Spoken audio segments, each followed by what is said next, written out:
Good morning, everybody. How you doing? Time for some more Seahawks talk. So, we're through one day of field work at the Combine.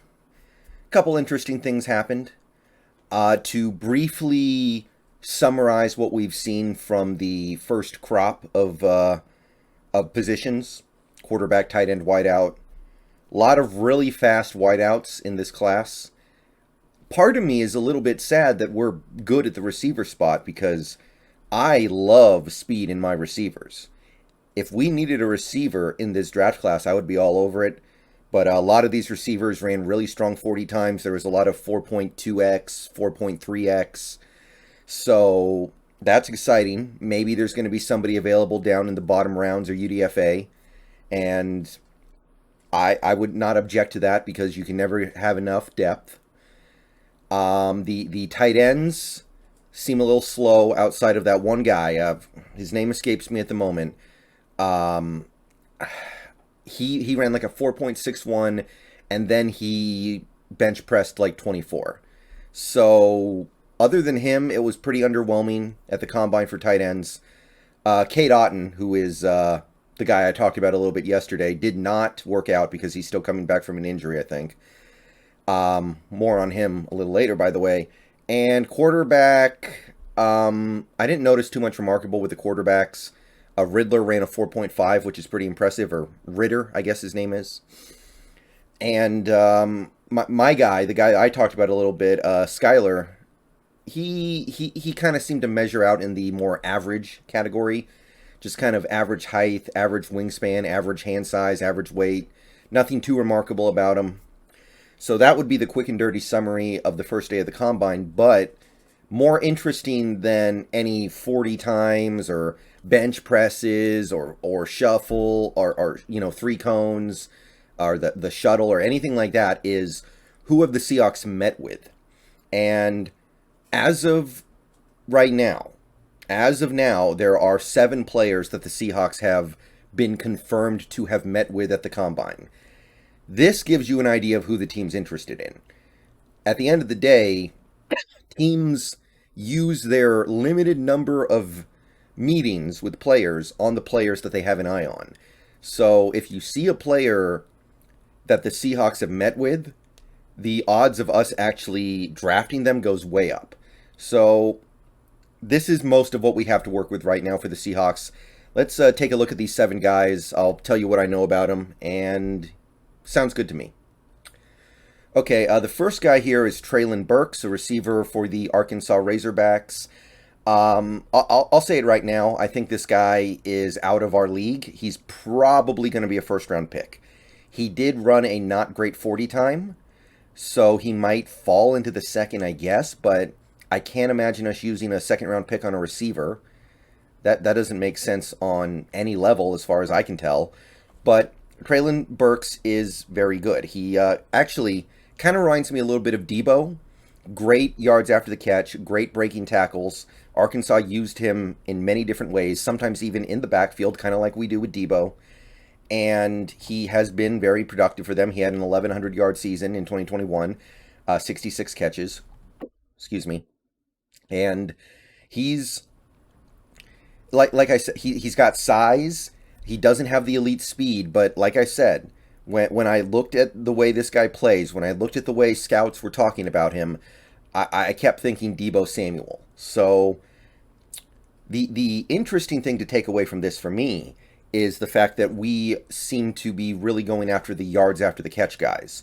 Dwayne Eskridge, if he pans out, is to me a yard after the catch guy, and Treylon Burks is pretty clearly to me a yard after the catch guy. So even though I don't think we're going to have a chance at him, the fact that this is the kind of guy we're looking at is, to me, fairly telling. Okay, so the next guy we're going to look at is somebody who's pretty familiar to a lot of people who watch my videos because he would not have to leave the state to play for the Seahawks. Max Borghi, a running back out of Washington State. The running backs and offensive linemen have not gone in the on-field portion yet, but they have been able to interview with teams, obviously. So the Seahawks have already kind of chosen a few to be their initial interviews. and Max Borghi made the cut as one of the receivers they looked at. And this guy, we kind of know about this guy because we played against him in college football for a few years. If you're a Huskies fan or a Cougars fan, you're probably at least somewhat familiar with this guy. Honestly, if you're a fan of any team in the Pac-12, you probably know at least a little bit about this dude. Very Christian McCaffrey-ish. Obviously, a very poor man's version of Christian McCaffrey. But that's kind of, to me, how the Cougars used him, and that's kind of what he makes me think of. Great receiver out of the backfield, although in 2021 he was not utilized that way very much. But those first 2 years, he was one of the best receiving backs in the nation. He's an outside zone runner. He makes people miss. Does a lot of the stuff that you see from Christian McCaffrey. Probably going to be a late round pick. Could even be a UDFA. Projects to be a third down back in the NFL. So, interesting value idea. All right. Next up, we're going to go to another Cougar here, and this guy's probably maybe the most interesting guy on this list for most Seahawks fans, Abraham Lucas. He is the right tackle for the Cougars. He is a physical specimen, 6'7", and only 319 pounds. So he's got the frame of somebody who should be a decent fit for this Waldron offense as we understand it. He has somewhat limited experience as a Cougar, I think. I don't think he has more than 30 starts. But he is, in terms of the way his body is built, the way he looks, and the way he understands the position, very strong. So, Abraham Lucas, I think he has the mobility and the lateral movement ability to do well in this offense if we continue to go forward with the offense in the state that it's in. The only knock against Abraham Lucas is his strength is not as much as you would expect for a guy of his size. That's something that can be worked on pretty easily. And depending on how the offense plays, it's something that might not even be that big of a deal. Now, apparently, Abraham Lucas is being asked about his ability to play left tackle or guard. I'm not crazy about that, but if you had to have it, I think he could probably do that a little bit. But to me, he's a right tackle, and I don't want to mess with that too much if we get him. But I've heard second round and third round grades on Abraham Lucas. Would definitely be excited to bring him in. And the other offensive lineman we took a look at here is Rasheed Walker, Penn State. Another 6'6", 320-pound guy, so similar size and height to Abraham Lucas. And as I understand Rasheed Walker, here's the thing. Physically, he's everything you could want. He's a great specimen. He can move well. He's strong. He's got great technique. He's got great footwork. Great in pass protection. Great run blocker. He sounds like a prototype to me. I'm really impressed with everything I'm seeing with Rasheed Walker. The question you have with Rasheed Walker, and this is something me and the Hawks Nest talked about last night in our stream, does he really like football that much? Doesn't seem like it. Doesn't seem like he's really into the game as much as you would want.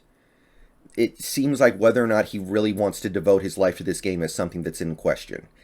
You're probably going to have to spend a second or third round pick on this guy if you want him. Possibly our high second is what I'm saying, number 41 or 42 overall. I don't know if I want to do that. Kind of makes me think of like the Kwame Brown thing, where the talent's there, but the drive is not.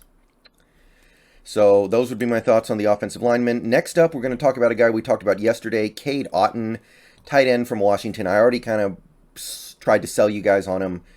This is a guy who could be a great Will Dissly replacement in more ways than one. Will Dissly, when he came into the NFL, was a guy who wasn't necessarily great at anything, wasn't elite at anything.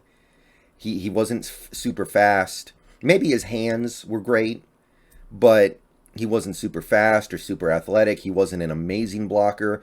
He didn't do any of these things at a super high level, but he was solid all around. Cade Otton kind of makes me think of that. He's probably a little bit of a better pass catcher than Will Dissly, more of a playmaker, but he doesn't have elite speed. I wouldn't call his hands elite. His route running is not elite, but it's all good. His blocking in run blocking and pass blocking is good. It's not elite. If you're looking at Will Dissly and you go, I really liked this guy a couple years ago, but the injuries have just really taken the explosiveness out of his game. We should try to do something different, something with a little higher upside.